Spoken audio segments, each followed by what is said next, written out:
A gente conversa com o chefe de comunicação da Polícia Militar de São Paulo, Coronel Emerson Macera. Coronel, obrigada pela gentileza de conversar com a gente, porque é muito importante que nós possamos ouvir um representante da polícia, inclusive para contrapor, argumentar, eventualmente trazer algum dado que seja divergente mesmo do que nós tratamos aqui, porque a gente vê que, infelizmente, não é incomum nem raro a gente ver um jovem negro, preto ou pardo, ser confundido com um bandido. O jovem negro, ele é muito mais parado nas ruas, numa abordagem da polícia, ele passa pelos olhares de desconfiança, a gente é brasileiro, sabe como é. Mas eu gostaria de ouvi-lo. De que maneira existe esse trabalho dentro da Polícia Militar, da corporação, para poder contrapor as acusações de que a Polícia Militar, na grande maioria das vezes, é racista? Gostaria de ouvi-lo, por favor, sobre isso, inclusive se quiser discordar do que nós estamos dizendo aqui. Bem-vindo. Ok, muito obrigado. Em primeiro lugar, bom dia a você, ao Bruno, aos telespectadores. Muito obrigado pela oportunidade. Essa pauta sobre o racismo realmente é uma questão muito importante que a Polícia Militar leva muito a sério. Hoje nós temos mais negros na Polícia Militar do que comparativamente com a população. Fazemos um trabalho muito forte, né, direitos humanos, né, de combate a qualquer tipo de discriminação. Isso já começa desde o processo de seleção e até a depuração interna. Não posso dizer que não existe o racismo, porque o racismo é estrutural e ainda ele está muito impregnado na sociedade. E o policial militar vem da sociedade. Mas nós fazemos um trabalho muito forte aqui para que as eventuais manifestações racistas sejam cada vez mais raras e deixem de existir, evidentemente. Nesse caso em específico, não dá para a gente atribuir o racismo, até porque o policial é negro, o policial também é negro, né? O policial é pardo. Mas me parece mais uma falha do próprio policial, e nós vemos aí pela imagem uma série de erros de procedimento, e o policial confundiu essa pessoa, infelizmente esse menino, um jovem de 26 anos com um futuro aí todo pela frente, uma vida promissora pela frente, e pelas informações que nós tivemos também, um rapaz muito bom, querido por todos, né? E é muito triste, um acontecimento como esse é lamentável, é muito triste, né? E realmente a análise agora com as imagens, né? Porque até então nós tínhamos apenas a versão que constava nos registros policiais, mas essas imagens deixam claro, o policial foi vítima de um crime, ele saiu do trabalho, ele já saiu cansado do trabalho, trabalha na Vila Mariana, então já foi um deslocamento longo até a Zona Sul, cansado, foi abordado por criminosos, uma situação bastante crítica, bastante tensa, e a primeira questão que se faz num momento como esse é sobre a reação. A gente sempre recomenda que as pessoas não reajam, e o policial reagiu, porque ele reagiu. Então, o policial é diferente. Se ele é identificado como policial, provavelmente ele é morto nessa ocorrência. Ele tinha acabado de sair do serviço, estava com a arma, possivelmente até com fardamento na mochila, a identidade funcional, ele seria identificado fatalmente como policial e a chance dele ser executado nessa ocorrência era muito grande. Então, no caso do policial, a reação foi uma proteção à vida dele. Agora, essa reação também precisa ser proporcional. O policial é muito treinado, é muito preparado. Nós não estamos falando aí de um policial novato, um policial recruta, um policial já com uma certa experiência no trabalho policial, já mais de 10 anos na Polícia Militar. Ele, num primeiro momento, atirou contra os criminosos e me parece que era absolutamente necessário fazer isso para que ele conseguisse proteger a sua vida. Mas naquele segundo momento, o momento que o Guilherme passa correndo, a sensação, a percepção que nós temos é que ele não oferecia nenhum risco iminente ao policial. Ele estava do outro lado da rua, o policial acabou indo até ele, atirou, em princípio, atirou pelas costas. Normalmente, as orientações para o policial é que ele sempre observe de onde vem o perigo, e o perigo só pode vir das mãos. Somente com as mãos alguém pode atingir o policial. e aparentemente não havia nada nas mãos desse rapaz que trouxesse uma ameaça a esse policial. Coronel. Então, por todos esses fatos, né, por essa sucessão aí de procedimentos, vou dizer aqui, até tentando amenizar um pouco, equivocados no mínimo, né, nós decidimos por afastar esse policial. Ele é um policial que trabalhava na atividade operacional, nós afastamos.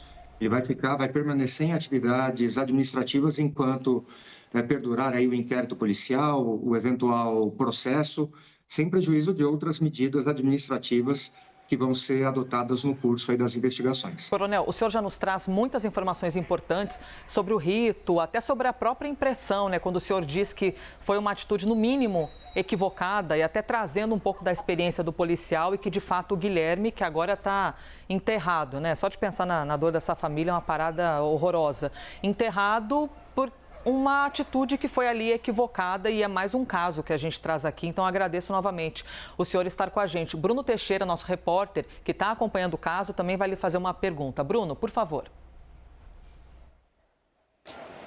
Obrigado, Elisa. Coronel, obrigado também. Bom dia, obrigado por nos atender.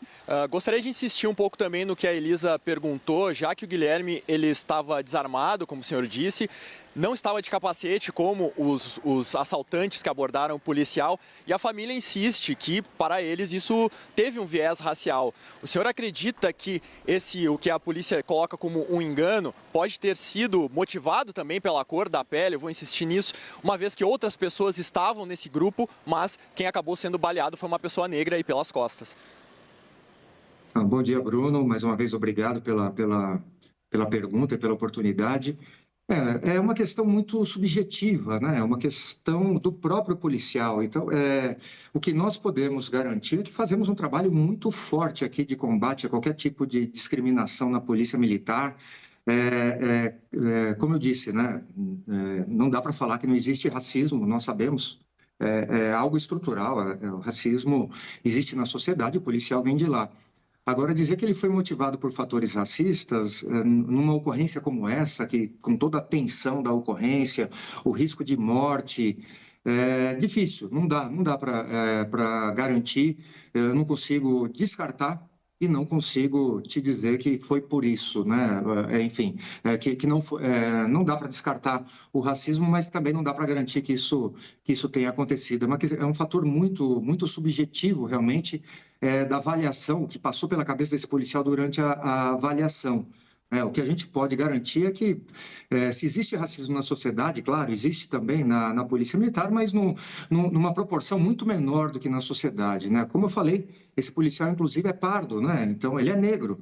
Nós podemos dizer, um racismo de um negro contra outro, né? É claro que isso pode acontecer, pode existir, mas é muito difícil a gente falar sobre esse assunto, porque é muito da percepção subjetiva desse policial. É dele isso, né?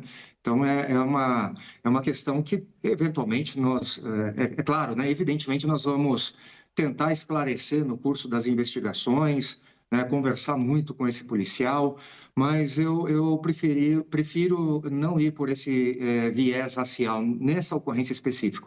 Coronel, após a chegada de Tarcísio de Freitas ao governo do estado e com o secretário de Segurança, Guilherme Derrite e tudo mais, veio ainda mais à tona uma crítica à postura policial do estado de São Paulo, que a própria operação que a gente teve no Guarujá, né, a operação lá de verão e tudo mais, que muita gente foi morta. Em outros locais também, então ficou uma interpretação para alguns setores da sociedade que é um governo que está ali na missão de, eu não digo legitimar a violência, mas de entender, isso acontece, né? Tem que matar os bandidos mesmo. O que o senhor tem a dizer sobre isso, se polícia tem que matar bandido mesmo? Olha, o governo não orienta isso, muito pelo contrário, né? A gente tem tido aí a oportunidade de dialogar bastante, né, tanto com o governador como o nosso secretário de Segurança Pública. O governador sempre deu muita liberdade para o policial trabalhar, né? Ele colocou o combate ao crime, o crime organizado principalmente, como algo prioritário na sua gestão e precisa realmente fazer isso.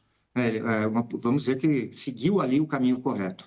Agora, essa liberdade para o policial trabalhar não pode ser confundida pelo policial com um arbítrio de fazer o que ele quiser, muito pelo contrário. A Polícia Militar é legalista, o governo tem validado a política de segurança pública da instituição, que é legalista, sobretudo. Agora, as eventuais declarações do ente político podem interferir no comportamento do policial? Claro que sim. E até o nosso governador já admitiu isso e reviu essa postura. Outra postura também que ele defendeu inicialmente e teve a humildade de rever sobre o uso de câmeras corporais pelos policiais. Então, essa mensagem precisa realmente ficar muito clara para o policial. E a mensagem que fica clara nesse momento e que vem do governo do Estado é que o policial tem total liberdade para agir, está protegido, porém, ele precisa agir dentro da legalidade. Não existe nenhum tipo de recomendação, de orientação que fuja, né, do principal, do primeiro princípio que norteia a atividade da polícia, que é justamente a legalidade. Né? Antes de qualquer outra, é a legalidade, porque a polícia só existe em razão da lei. Então, temos trabalhado muito forte realmente para passar essa mensagem para a tropa, para que os policiais trabalhem com bastante tranquilidade, com bastante confiança, mas dentro da lei. Isso é ponto primordial, é algo inegociável na Polícia Militar. Conversamos aqui com o chefe da comunicação da Polícia Militar de São Paulo, Coronel Emerson Macera, sobre a atuação do policial, que agora, claro, vai ocorrer toda a investigação, um policial que foi afastado e trabalhava há pelo menos 10 anos na corporação. Muito obrigada, Coronel, pela gentileza da entrevista. A sociedade agradece a porta aberta com a polícia. Eu que agradeço pela oportunidade. Acho que nosso dever aqui é prestar contas quando acerta e também quando o policial eventualmente comete falhas, comete erros. Então, muito obrigado pela oportunidade. Estamos sempre à disposição aqui pelo Centro de Comunicação Social. Obrigada, Bruno. Obrigada também, Bruno Teixeira, por ter participado com a gente aqui da entrevista.